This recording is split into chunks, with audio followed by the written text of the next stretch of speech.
It's Uranium Energy Corporation, and we will have Bruce Nicholson, Vice President for Corporate Development, if I'm not misinformed. Welcome. The stage is yours. America's leading, fastest growing uranium mining company. That says a lot, so please tell us more. Thank you so much. Thank you kindly. We'll be making some forward-looking comments today. Please spend some time with our disclaimer. We are the leading U.S. uranium company. We're positioned as the only vertically integrated U.S. company, all the way from mining to conversion, soup to nuts. You can see to the right here are three key U.S. processing plants. We have Irigaray. Let's see if this works here. Maybe not. Irigaray is in Wyoming, Hobson's in Texas, Sweetwater is also in Wyoming. On the bottom, you see our world-class Athabasca Basin project. It's called Rough Rider. We're going to cover that in a bit. So we have the largest licensed production capacity in the United States of America, 12.1 million pounds of U3O8 licensed capacity. And we're building for end-to-end capabilities. On September 2nd, we announced the launch of U.S. Uranium Refining and Conversion to advance our nuclear fuel cycle. We have a strong balance sheet, $321 million in cash, inventory and equities at market prices, 100% unhedged price exposure. So recently we put out our 2025 year-end results and highlights. You can see this was a breakthrough year for UEC. The most important metric is low-cost production was achieved. You can see a total cash cost per pound of $36. That includes $27 non-cash costs. The U.S. ISR production ramp-up is in full swing. The Christensen Ranch expansion in Wyoming is happening. We have 2 new ISR mine units constructed. And down in Texas, in South Texas, we have a project called Burke Hollow.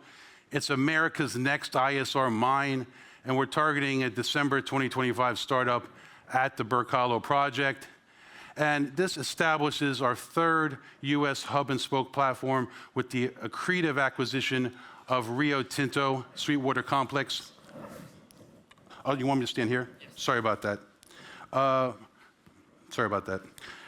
And we've also managed to vertically integrate with our recent UREC spin out. So here's some of the year-end highlights from the most recent results. $321 million in cash, inventory, and equities at current market prices. No debt, $66.8 million in revenue, and 1.4 million pounds of production in the drum. Here's a very important chart. This is demand for uranium exceeding production. You see here the WNA projections. That's the dotted blue line on the top of this chart. The projected production is in green. So even if you use the base case, which is the black line, you see right now we have a pretty significant gap in this market of about 51 million pounds. That could get as much as 1.75 billion pounds by 2045. That's using WNA base case. That does not take into account some of the recent press releases regarding tripling of global nuclear. There was a global pledge to do just that, triple global nuclear by 2050. This happened at the most recent WNA event in London, England, where 31 countries basically pledged to do this. That's 140 plus leading companies, including some of the biggest utilities in the world, 14 of the biggest banks in the world.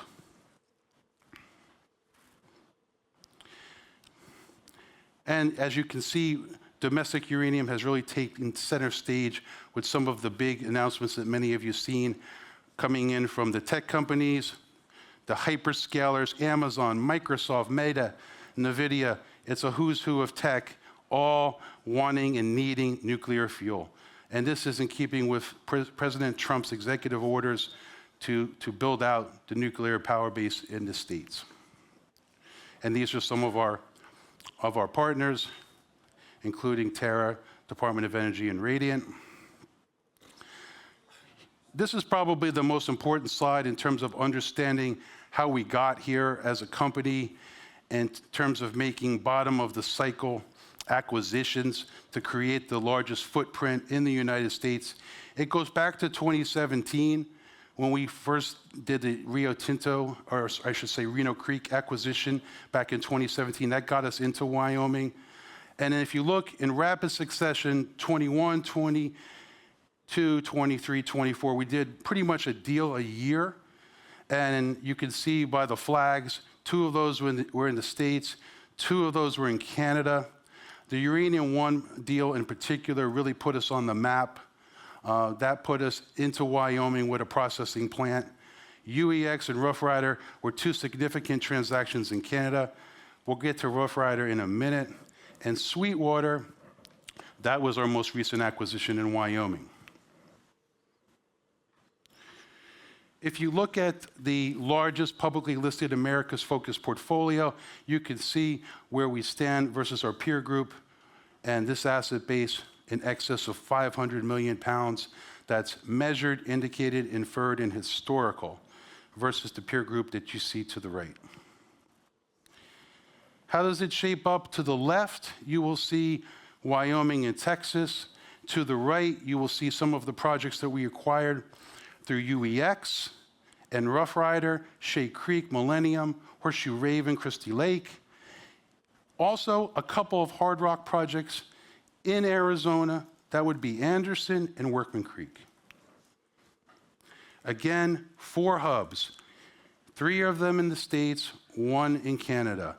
All very much ramping towards a 4 million per year production capacity. That's Irigaray in Wyoming, Hobson in Texas, Sweetwater also in Wyoming, and Rough Rider in Canada.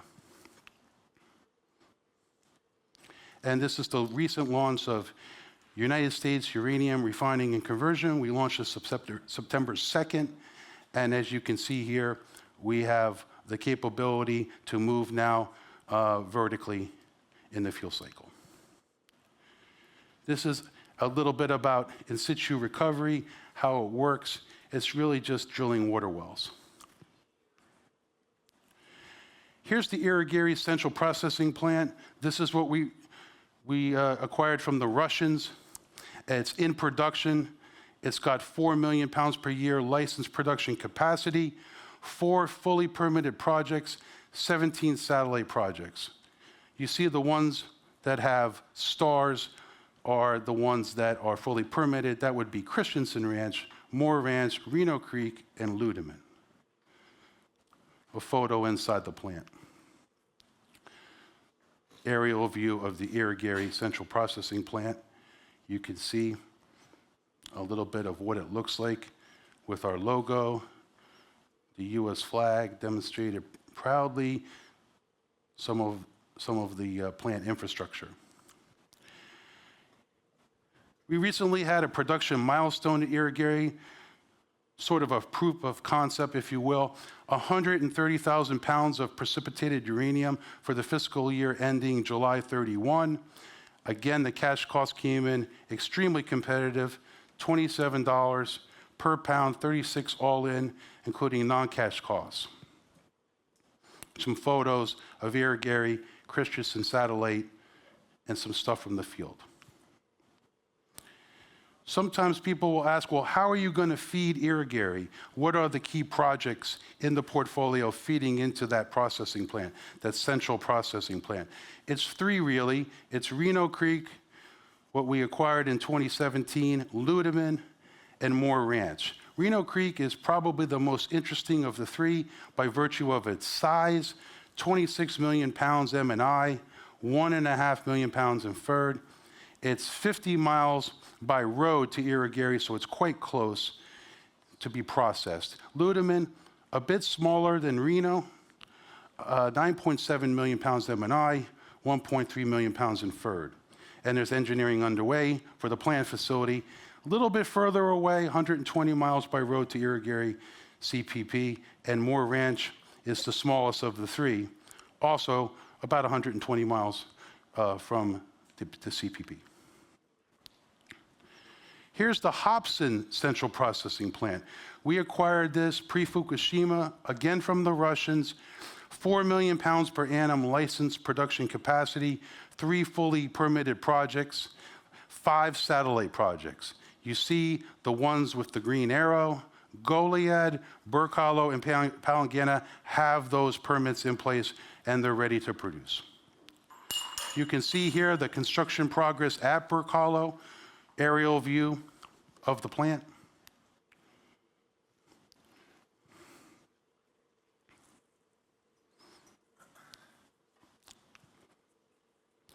Burke Hollow is 90% complete. It will be America's next ISR mine. It's positioning for a startup in December. Just under 11 million pounds measured, indicated, inferred. We have the construction of the IX facility pretty much done and the columns. So we're looking at December production coming out of Texas. We'll have Wyoming and Texas producing simultaneously at that point. Moving over to Sweetwater, this is another processing plant that's going to happen. 4.1 million pounds licensed production capacity, 6 satellite projects, 175 million pounds in historical resources. You will see an SK 1300 report proving up those resources in the future. And here you see what the acquisition of the Wyoming assets from Rio did for us in terms of creating a third hub and spoke, accretive growth, the land package, and significant scarcity value. A little bit more about Sweetwater. It is the third hub and spoke. Recently, the president put into line Fast 41. It's a permitting advancement that would take a permit that would normally take 5 years, and we can do it in a year. So for Sweetwater, it's very important because, as you can see here, Sweetwater is going to be hard rock mining and ISR mining. That'll advance that ISR permit in a year's time. And here's just a footprint of the map. Moving to Canada, to the Athabasca Basin, we're scaling up in the world's most prolific uranium mining district. This is truly the elephant country. After Cameco and Orano, UEC controls the largest base in that region. It's 109 million pounds M&I, 68 million pounds inferred, and 1.14 million acres of land. And you can see from the graph where we're situated in the basin, the Athabasca Basin, that is. Rough Rider, truly world-class project. You can't say enough about it. Pre-feasibility has commenced, subject of the one and only bidding war in the uranium sector. Back in the day, Rio Tinto beat out Cameco. They paid $640 million. They put $90 million into the asset. We bought it for $150 million, buying again at the bottom of the cycle. Great economics to talk about here. You're going to be producing 6.8 million pounds per year off of this asset. That's 61 million pounds life of mine, 9-year mine life. And as you can see, the EBITDA gets very interesting. Even if you keep prices at the same level of around 85, that still throws off almost 400 million of cash flow per year.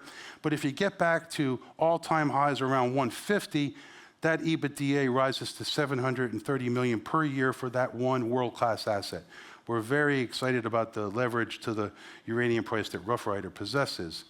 And you can see here some of the technical metrics of the project. There's other growth prospects here in the portfolio. We picked this up from our acquisition of UEX, Christie Lake being one of the situations we're very excited about, 20.35 million pounds of uranium there. Also, Horseshoe Raven is a project that we're very keen on, 37.43 million pounds of indicated resource at Horseshoe Raven. Strong JV partnerships on some of these. Cameco, also Orano in there. In the case of Millennium, owning 15%. In case of Shea Creek, owning 48.1%. And we're also at the forefront of Sustainalytics. We have a good score, an ESG rating of 23.8. You can see that ranks quite high, medium risk. UEC at a glance, this is just some key metrics to consider in terms of the share price. Some of them are lagging the big rally we had this week. You'll see now that some of these metrics, well, for example, if you look at the average daily value traded, you see about 100 million USD a day. We did over 200 million yesterday. In terms of where the stock is, you see 13.05 on October 6th. We closed at $14 yesterday. We raised money at $13.15 with Goldman. We put away 200 million. We have no debt and a great capital structure. And the team. We have to talk about the team just a bit.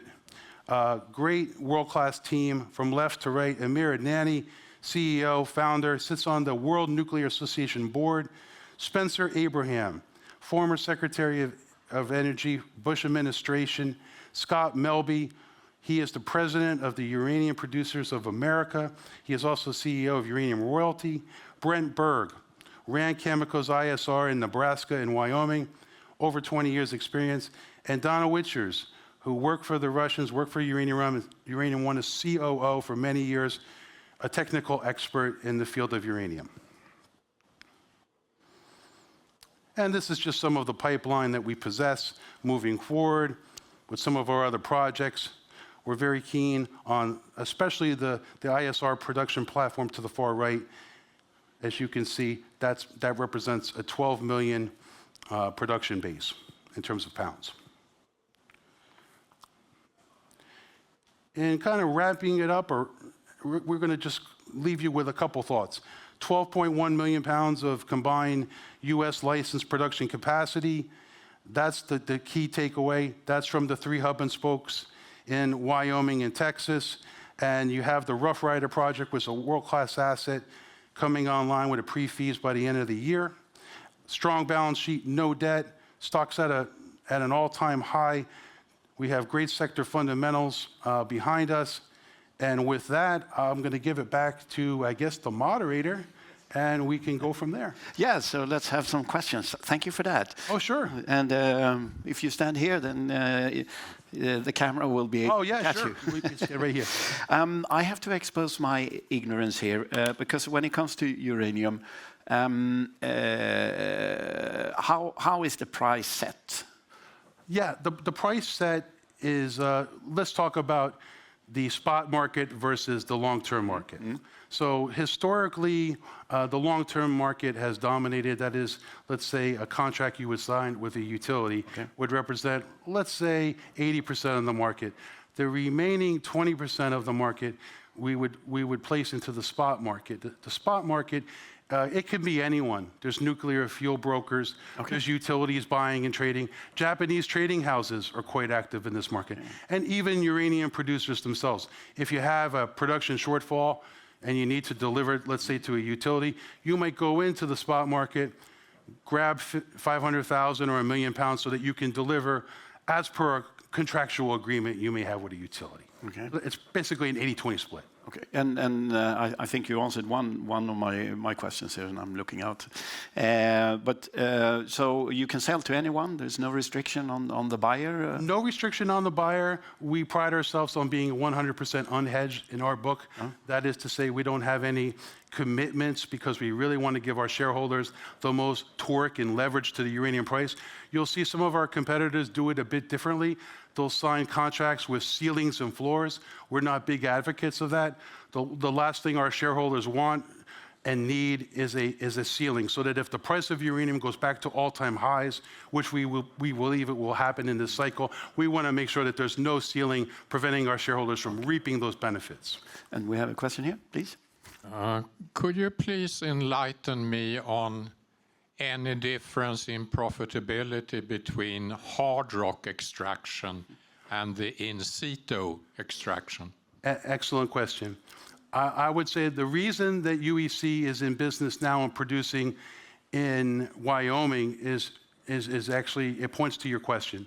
The difference is that most ISR producers, including UEC, can operate profitably at a production cost around $27 cash cost, which is our cost, and it's very similar across the ISR landscape, perhaps a bit lower in places like Kazakhstan because they can use acid leaching and some methods that are not permissible by Western standards. But overall, in order to get that price signal to really do hard rock mining, which is not being done as much as it was in the past, you really would need a minimum of US $100 a pound, but many say even closer to $150 a pound, because the extraction costs of hard rock mining of uranium, particularly in the western US, can exceed very easily $75, even $100 a pound, versus $27 cash cost per pound for our ISR operations in places like Wyoming and South Texas, which is a proven technology. It's been around for 50 years. We just put out our first fiscal results. We believe you'll continuously see those type of numbers moving forward. I hope that answers the question. Yeah. Could you elaborate a little bit about competition here? Because this has been a sector that's been, really in the dog room, and all of a sudden it's a global revival here. So you need authorization to mine, I take it, and it takes time to get the permit. So. Who do you compete with? Do you compete with anyone?